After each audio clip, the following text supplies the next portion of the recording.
this happened. I think this was probably in 91 or 92. Well, you going way back. Yeah, way back. Steve Parrish was a sergeant in narcotics at the time. I was, of course, in narcotics, our original crew. But anyway, Steve had this informant that called him and said, "Hey, this guy wants me to drop him off tonight so that he can do a burglary at a gas station on Westgate Parkway."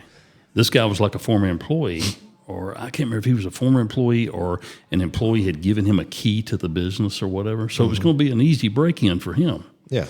So anyway, there was right next to, it's a big different station now, but it was a little smaller station right next to C&M Sporting Goods there on Westgate Parkway. I know where you're talking about. It was a little smaller station, one of those that wasn't very big on the inside, Jim. Well, anyway, she says, "This guy wants me to drop him off to do this burglary." Steve's like, "Okay, let's drop him off then, So anyway, we get set up, and I'm laying in this field. It's like a bunch of sagebrush and on this field between Larry's Barbecue West Side and the back side of the station. It was back in 91, so it's built up quite a bit now. Yeah, so this informant drops the guy off over in the back side of Larry's Barbecue. I'm laying flat on the ground in this sagebrush. This guy walks within maybe 2 feet of me. I thought he was going to step on me on his way to the gas station. So I let him get on by. Of course, we got somebody across the street. Larry Drone was actually sitting across the street with a video camera, videoing the whole thing. But anyway, this guy, he walks past me. He gets up to the gas station. So I get up out of my position of cover, and I ease up to the back of the gas station. I actually hear him put the key in the lock. He opens up the door, goes in, locks it back. I was like, "Okay, guys, he's inside." So we get everybody up close by.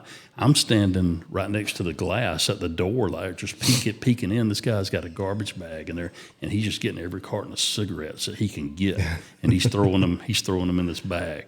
So he gets his bag, his 2 big bags of cigarettes, much as he can carry out of there, and everybody's kind of closing in at this point, So I hear the lock start to, he turns the deadbolt in there, and then he opens the door, and as he's picking up his bags, of course I tackle him. By the time he picks his bags up to walk out the door, I tackle him. He goes back in the store. Man, this guy had no idea we were even in the world whatsoever, And thing about it was this guy was already on probation or parole for burglary to start with. I'm not going to call his name. I don't know if he's turned his life around or not now, but he was actually from Columbia, Alabama. But he got dropped off, thought he was going to do an easy burglary, but, had some information. You can never tell who your friends are. If you remember the Big Larry story, beware of who your friends are, especially if you're going to engage in criminal activity, because if they get caught in a bind or they get pinched, they will roll on you.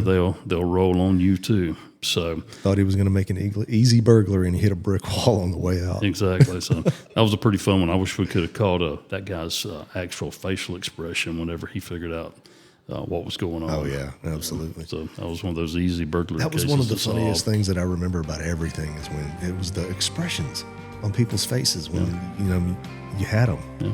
It's like they didn't expect to get caught. No, it's like a combination of fear, shock, surprise, sometimes relief. You got me, but it was always the facial expressions.